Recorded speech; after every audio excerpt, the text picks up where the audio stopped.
Hello, everyone. Welcome back to the Ochakde show. I'm your host, Sachin Syal, and I'm a 16-year-old award-winning entrepreneur from the Bay Area. I'm the co-founder and CEO of 3doshas.com. We're an Ayurvedic wellness and lifestyle company. If you're new here, this is a talk show or a podcast where I interview entrepreneurs and inspiring individuals from all walks of life so we can learn from their stories and level up ourselves. The purpose of the show is to inspire you to go for it, which is what Ochakde means. Today's special guest is Monty Moran. Let me tell you some more about him. So, Monty is a former co-CEO of Chipotle Mexican Grill. During his time with Chipotle, the company grew from 8 restaurants to over 2,000 globally, from a few hundred employees to over 70,000, and from a market value of several million to over 23 billion. Monty, welcome to the Ochakde show. Happy New Year. What's new and exciting? Oh, well, not much. I just had a good swim today, so I feel nice and refreshed. And it's snowy and cold here. And I'm enjoying the new year so far. How about you? I'm doing awesome. I've just been I'm on my break right now from school, so I've just been trying to do a bunch of interviews and for my show, and I'm loving it. Cool, good. You said how often do you swim? Do you regularly swim? Yeah, I try to swim like 3 days a week. Oh wow. I'm not always that reliable because when I'm traveling, I seldom swim. But when I'm back home and I've got the time, I try to jump in the pool or jump on the treadmill or something like that. I don't exercise religiously, but I try to keep the dust off, stay in good shape. Yeah, nice. I love it. Okay, let's start with the first question. So I did some research on you and I read that during your time with Chipotle, yeah, you met one-on-one with 20,000 Chipotle employees. That's incredible. Can you tell me more about that? How is that possible? Well, pretty early on in my days at Chipotle, I realized that obviously the restaurants were the most important aspect of the business. That's where we did all of our business. But more importantly, in order for the restaurants to do really well, I figured out that the general manager was the most important position in the whole company. Because if you had a great general manager in each and every one of our restaurants, they would hire great people, train them really well, lead them really well, inspire them, and create great restaurant experiences. So I was, always wondering how I could help make sure that we had a great general manager in every restaurant. So that was kind of an early realization. I guess even I had that realization even before I joined the company when I was general counsel. That that's where all the energy has to go. Because when I first started at Chipotle as a CEO, I was involved before that in various capacities. But when I started as president and chief operating officer, and then later president and co-CEO, at first, you get this big company with loads of restaurants and loads of people, and you think, well, what can I do? What should I do? What's the most powerful use of my time? And I decided the most powerful use of my time was to create an amazing culture in each and every restaurant, such that good things would happen without the need for any quote unquote management presence, upper management presence. And the way you do that is you have a great manager who can really lead, not manage. And there's an enormous difference between management and leadership. And since you have researched me, you probably have seen me say that a number of times. But so I decided that rather than spend a lot of time in the so-called ivory tower, in the corporate office, that I would just get out and spend most of my time in the restaurants. And that's what I did. And when I went to the restaurants, I didn't go, to sit down with, the manager, although I did sit down with the manager. I went to sit down with every single person on the team. And I found that sitting down with someone who'd been on the team one day, a brand new employee, or sitting down with someone who'd been working for Chipotle for 20 years, both of those experiences were incredibly valuable to me in learning more about the company and how we're operating and how we're doing and how we're leading and how we're thinking. And so those interviews ended up being the most powerful way of teaching me what I needed to do to be a great leader of the company. And, you might say, well, gee, someone's been there one day. How can that help you? How can that really help you understand? Well, it can help a lot, because when someone's on their first day on the job, the question will be, how's it going so far? How did you land? Has someone started to teach you to do something? Has someone said, hey, we're glad to have you? Has someone given you a vision for for what you can accomplish as an employee at Chipotle, or what's exciting about our company and where we're going and so forth. So if someone on their first day or, didn't know anyone really, didn't really feel comfortable, didn't feel like they mattered, didn't feel like they belonged, didn't know where we were going, didn't have a vision, well, that's a problem.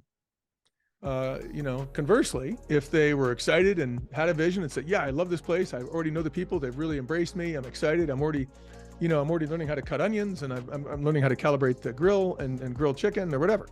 If they were excited and had a vision and had a lot of great, sort of foresaw themselves having a great future at Chipotle, that was huge, and that's what every person on their first day on the job should be feeling, was my belief.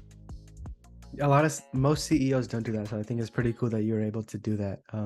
Yeah, it was awesome. It was, and a lot of people said, well, how did you have time to do that? With such a big company, how did you have time to sit down with so many people? And I thought to myself, well, with such a big company to run, I don't have time to do much else. That's the most important thing, is to get to know the people. And once I did that, of course, on the way to and from those restaurant visits, and on the way, I would meet, I would be able to make calls and make changes and make decisions based on what I'd seen, based on what I'd learned, and really help move the needle.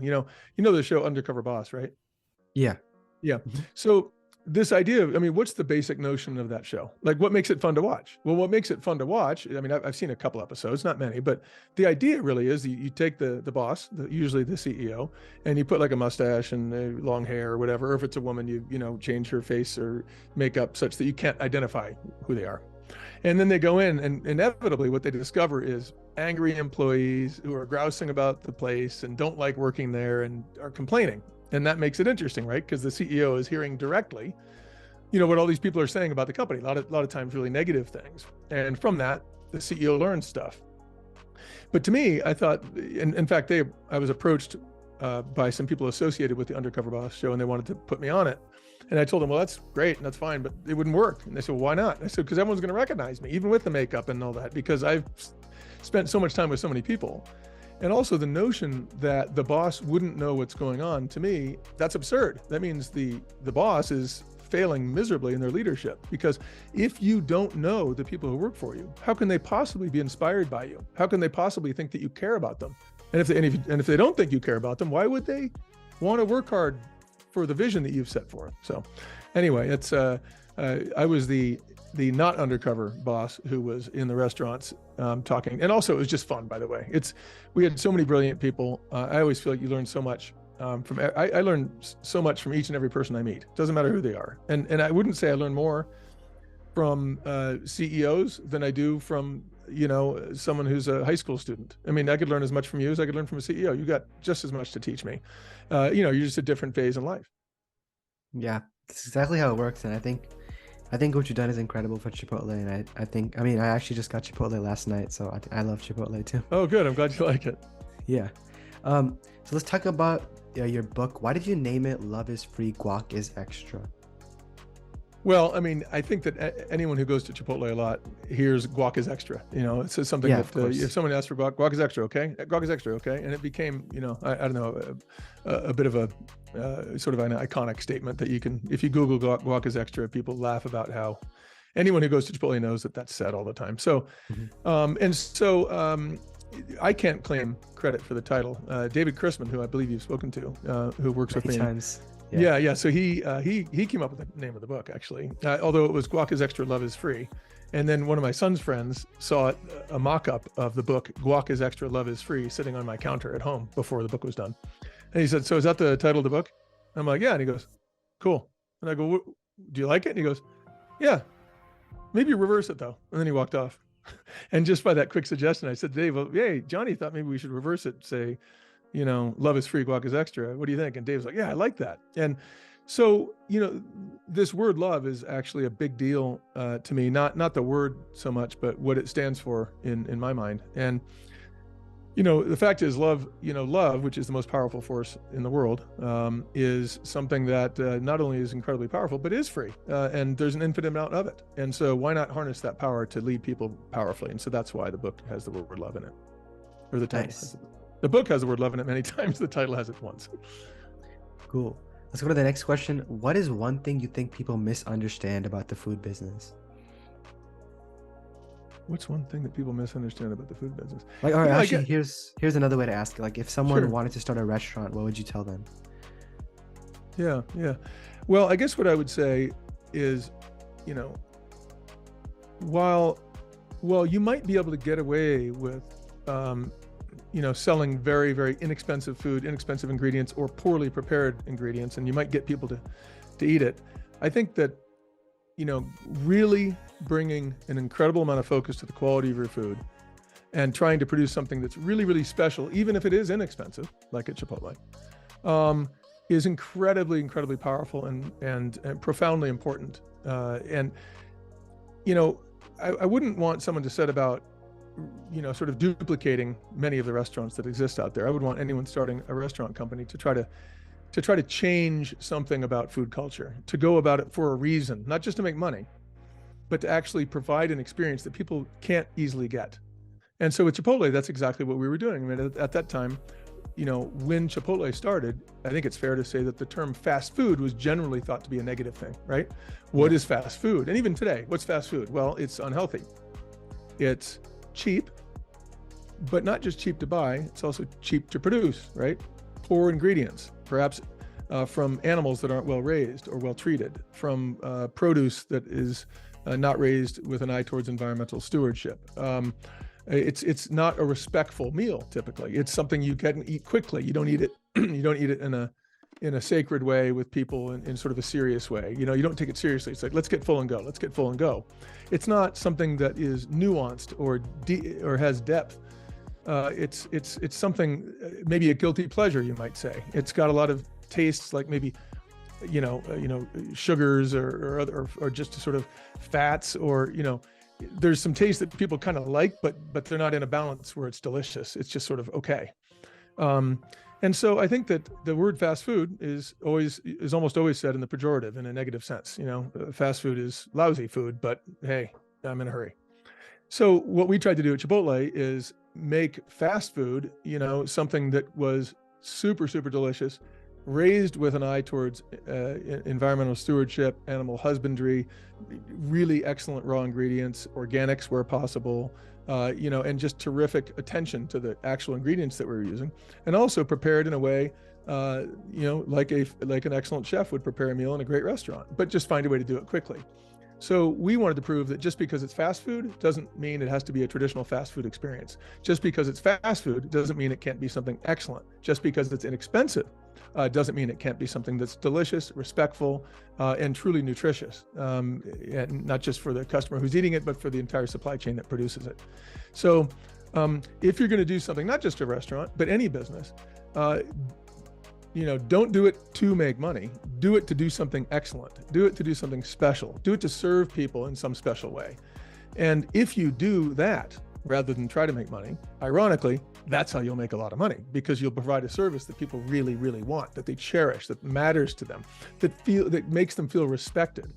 When you pick up your favorite, whether it's an iPhone, or whether it's a computer that you really like, or whether it's a fabric on your sweater, if it's made with a great deal of care, you can feel like a sense of that has importance in your life. This is, I really like this watch, or I really like this phone, or I really like this couch. It's really nicely made.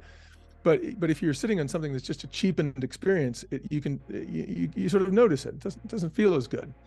And what I always found that was really important at Chipotle is when we do surveys of our customers to find out how much they cared about us using really good raw ingredients, the surveys showed that they didn't care much. Most of them, when you ask, what do you care about? They'd say, I care that it tastes good, or I care that it's inexpensive, or I care that I get plenty of food. They didn't know they cared about the quality of the raw ingredients. But guess what? They did care. They did care. They did notice. They didn't think they noticed, but they did. How do I know they noticed? They bought loads of burritos, and they kept buying more, and they told their friends, and they became passionate about our brand.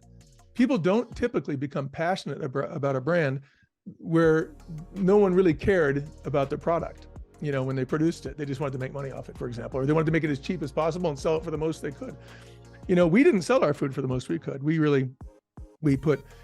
simultaneously, Sachin, we had one of the highest food costs in the industry. That is to say, our cost of our ingredients was among the highest in the industry, and yet our profits as a company were among the highest in the industry. Okay, that's not supposed to be possible. How did we pull it off? How did we pull it off? Well, we had efficiencies in other areas of the P&L or the business. We had efficiencies. We tried to get more done with fewer people. By having excellent people, we could have fewer of them who made more money each, but who produced a lot more delicious food for our guests.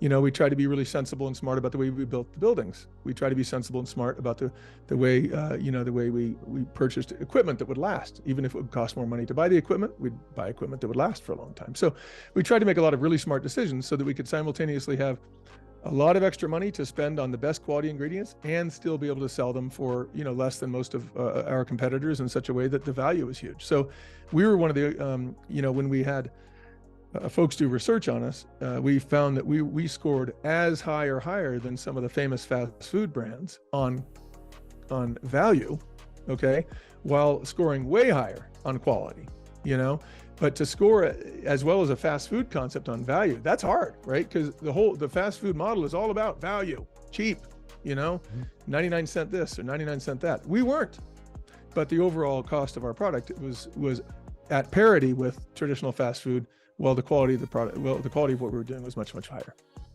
Got it. Yeah, I think like Chipotle is a great example for other businesses to look at, to like see how all the executives made it possible, and it tastes good. So that's just why I love Chipotle.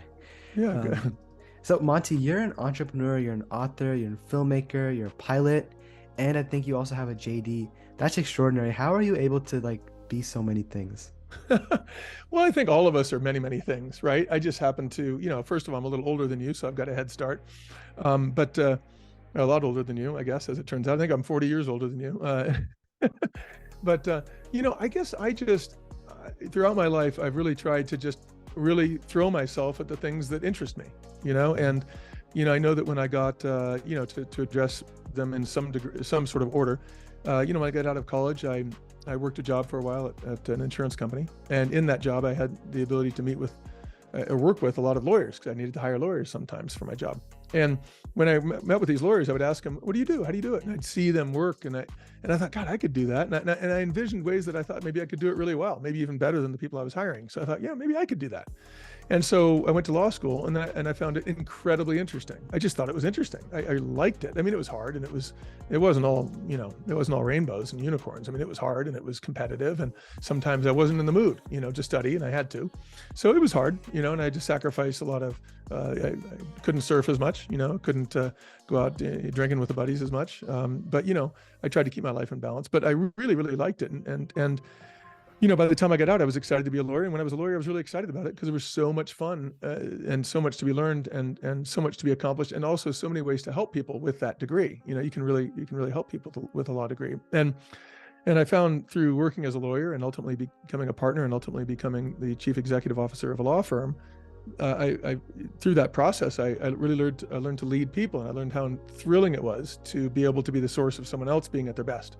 And that was really fun. So I did it. And I did it with all my heart and all my effort because I liked it. I didn't do it because I was into self-sacrifice, all day, every day, although I'm very capable of sacrificing my time for something I believe in. And I always was. But I worked incredibly hard. Okay. But when I say I worked incredibly hard, I would never say that in a way where I wanted anyone to feel sorry for me. I was doing exactly what I wanted to do. I mean, I think most people who saw me back then were like, dude, why do you work so hard? My God, but I was like, well, this is what I want to do, Yeah. It's funny because I was watching some poker the other night on TV. I just had some downtime. So I watched a little bit of a poker tournament, and I love poker. And, some of these guys who play poker, they play 12, 13, 14 hours a day for years and years and years and years.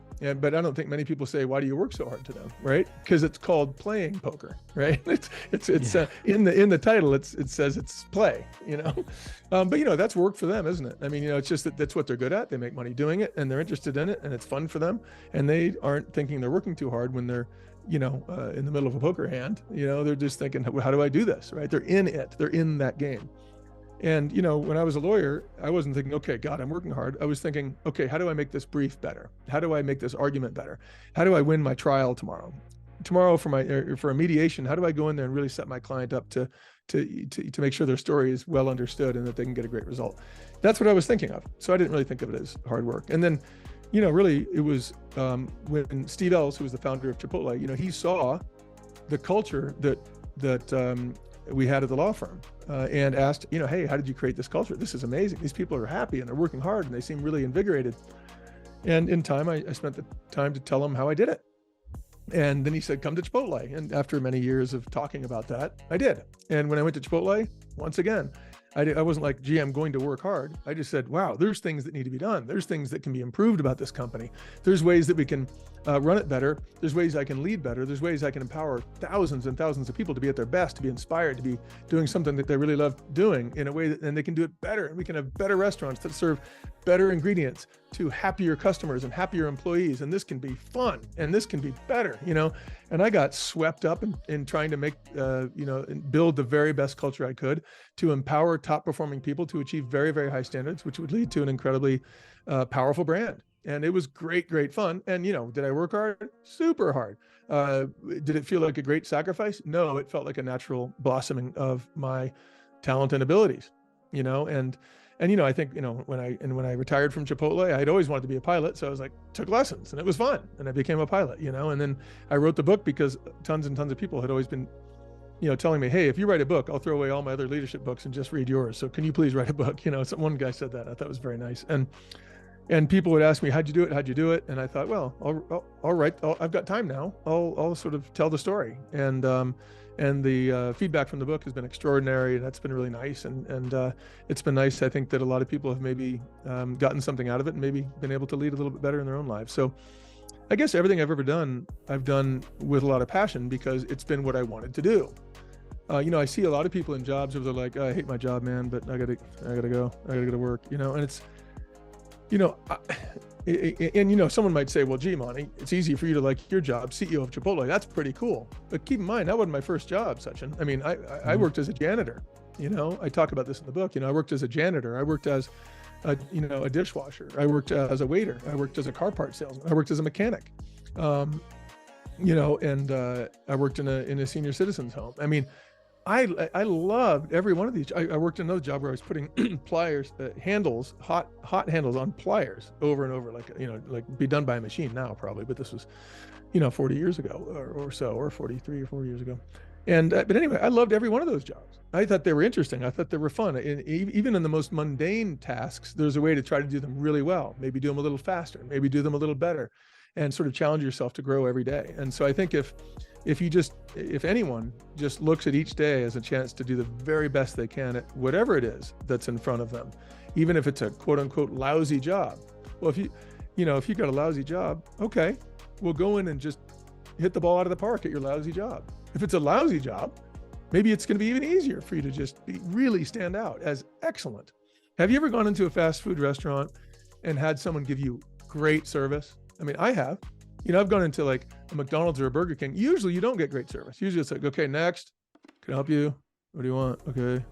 But sometimes you get someone going, hey, good morning. How are you doing? Happy New Year. What can I get for you? And you're like, oh, cool. And you have an extraordinary experience in a place where you didn't expect an extraordinary experience. So I think for anyone out there in the world right now who has a job that either is a mundane job or a quote unquote boring job or a job that they don't think is very fulfilling, well, instead of thinking about how unfulfilling it is, think about how you can do an extraordinary job at it. Bring brilliance to it, bring love to it, bring excitement to it. And the reality is, Sachin, if you bring excitement, love, brilliance, and all your passion to anything, to any job, to any hobby, to any craft, to any skill, you're going to get good at it. And when you get really good at it, someone's going to notice. And when someone notices, it's very, very likely, almost certain, that more is going to be asked of you, that people will want you to do more. And in that more, you'll be able to, explore your own talents and experiences more deeply and become better at something and learn more and grow. And the thing that's most exciting in life, other than helping others be at their best, is growing, personal growth, right? Becoming something greater, wiser, stronger, something. Growth is our natural state, is for us to grow, blossom, and develop into a more extraordinary person. That's our natural state. But the way we get there is by bringing, our complete attention and focus to what's right in front of us at this moment and doing it with all our heart. Wow, that's awesome. I think that's great advice. I'm gonna again, I did this for all my interviews. I rewatch them like multiple times and I'm like, this person's a legend. This guy's awesome. And I think that's exactly what you are. I think this is a great I think this is a great way to end off the episode. But these are the last two questions that I asked all my guests. The first one is, what's your best advice for teens? Okay. Don't look at the world as a place, don't look at the world in terms of how much you can get out of it. Don't look at the world in terms of how much you can get out of it. Look at the world in terms of how much you can give to it. You know, when you see people, don't think, what can I get from this person? That's just ego thinking. Think, how can I make this person's day better? How can I help them? How can I make, help them with what they're doing, or help them feel better, or help them learn something, or help them in any way? Just think about how you can be useful and helpful to other people, useful and helpful to society. And if you really focus on that, you will simultaneously be developing yourself to be a compassionate, loving, wonderful, skilled person. And also you'll be, just sort of accidentally building an incredible future for yourself, but you'll be doing it in a way that actually helps other people be at their best. And that's the only thing that's truly rewarding in life for anybody. So if you're a teen right now and you hear my advice and you're thinking, scratching your head, wow, is that true? Go talk to any older person, like old person, 60, 70, 80, 90, who you think is really satisfied with their life, and find out why. And what you'll always find out is they're satisfied because of what they were able to give to this world. They might also be proud of their accomplishments, but you will notice that their accomplishments were always something that helped others. Otherwise, they wouldn't be satisfied. And so that's the way to double check whether my advice is any good. So that's, I think, the advice I would give teens. So there are no dead end jobs. There is no dead end day. There is no task that's too small for you. There is nothing that's beneath you. I don't look at any job as being beneath me. I mean, right now, if I had to go, work as in bagging groceries, it wouldn't be beneath me. I'd try to get really good at bagging them in a really good way so that they stayed in the bag well and nothing got crushed. And I'd want to do it quickly. And, it's like, all jobs are good jobs. All jobs are worthy jobs. There are no lousy jobs. There are dirty jobs, like that show, Mike Rowe, that dirty job show. There are dirty jobs, but they're not lousy jobs. Okay, got it. I'm sure like I agree with you, and I think that's great feedback. I'm gonna test what you said. I'm gonna ask someone older and I'm gonna see what they say. But last question of the day is, what was your favorite part of being on my show? Well, I guess, I don't know. It's just fun to get to know you and talk to you, and and hear what you're interested in, I guess, more than anything. Nice, cool. Well, I think that was one of my best episodes so far. Do you want to talk about your new book or your PBS docuseries?